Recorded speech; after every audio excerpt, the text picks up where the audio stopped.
Welcome back to another Porsche Cup Lap Guide. I am so excited to be back at Bathurst this week because in my opinion, Nürburgring included, this is the most challenging track in the Porsche Cup car. That's because you spend the entire lap surrounded by concrete walls with constant elevation changes, blind corners, and undulation of the track surface. That means you have to be millimeter perfect to not only put in a fast lap, but to avoid hitting the wall and ruining your race.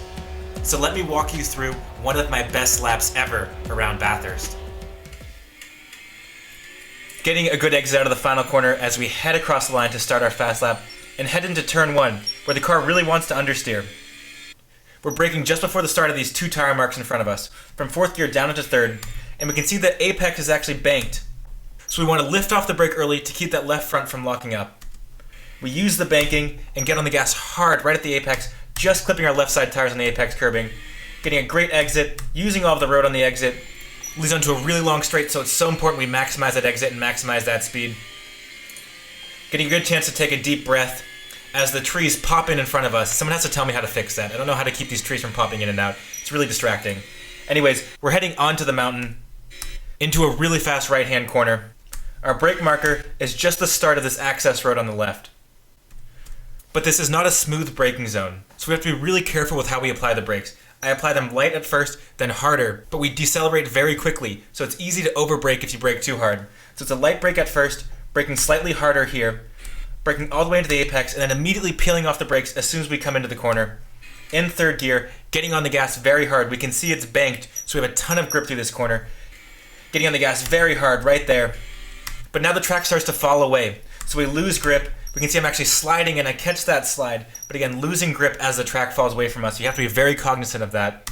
3rd gear, 4th gear, leave it in 4th, heading into a really tricky braking zone where we're braking through one corner into another. It's a fast left-hander that leads into a tight right-hander. So we're flat out on turn-in, and we're braking right at the apex. But because we're turning, we need to be very gentle with how we change the balance of the car. So we'll gently peel off the gas pedal and gently apply the brake right at the apex of this corner. We're only braking to about 50% pressure though. Again, the car's really unbalanced. It's really easy to spin if you overbrake through this corner. Moving back to the right side of the track, getting a wide entry into this tight left-hander. But there's a ton of grip through it, so as soon as we hit that apex, we're hard on the gas, tracking out all the way to the exit. Again, the road falls away from us, so you lose grip at the exit of this corner. Moving the car slightly back to the left, because this right-hander can be flat out, but you have to be very careful through it.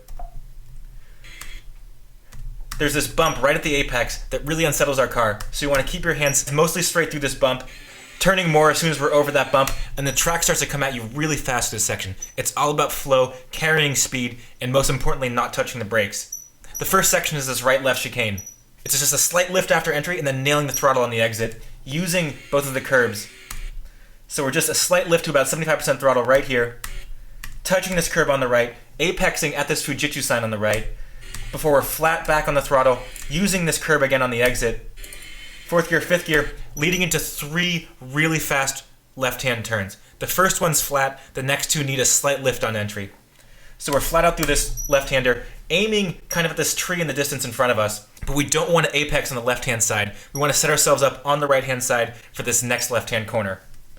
So we're keeping the car middle left on the road, aiming our nose now at this H on the Etihad sign, turning in at this H, and then lifting off just at turn-in to about 50% throttle.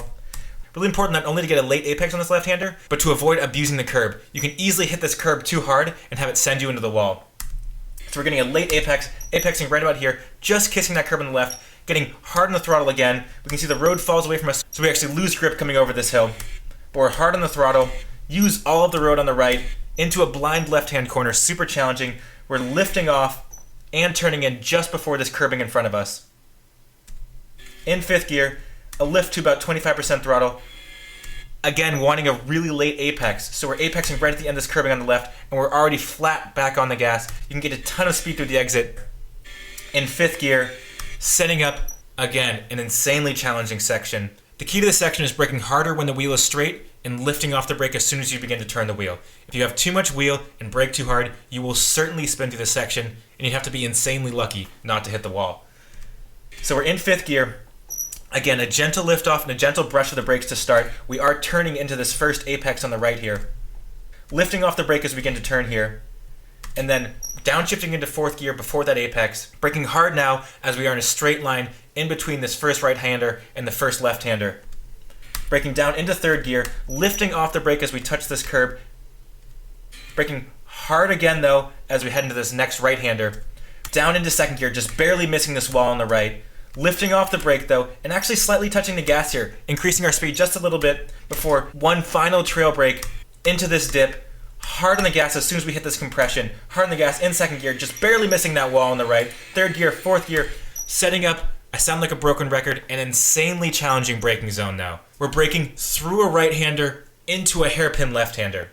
So we begin braking right at this scuff mark on the wall on the right-hand side, praying that we don't make a scuff mark of our own. And we can see before I begin braking, I'm already aiming my nose at the first right-hand apex.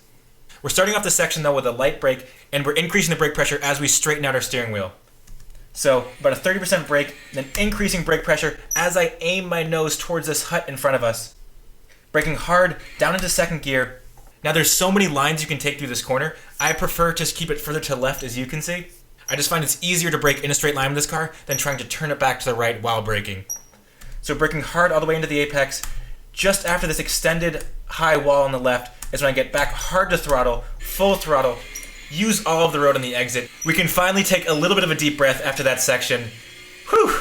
We made it through cleanly, but you can still lose a ton of time in this next sector. I found that I can lose up to half a second just with a few little mistakes in this next sector. So the lap isn't over yet. We can see that we're up by 0.3 on the dash, but that can easily all go away in this next section. So we set up on the right-hand side for this braking zone. It's a fast chicane, so we don't go all the way to the right side after this left-hander. We're about 3/4 of the way to the right on the road, braking right about here just between the 100 and the 150 board, down into 3rd gear, and I do clip the apex curbing here. Some people don't clip it, some people do.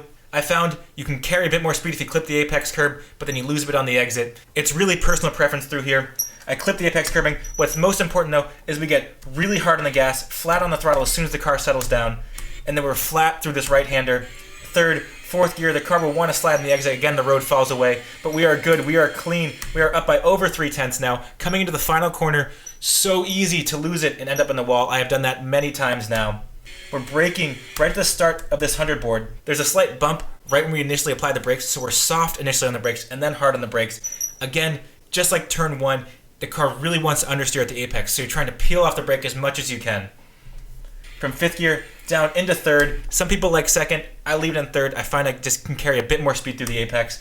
Peeling off the brakes, locking up the left front.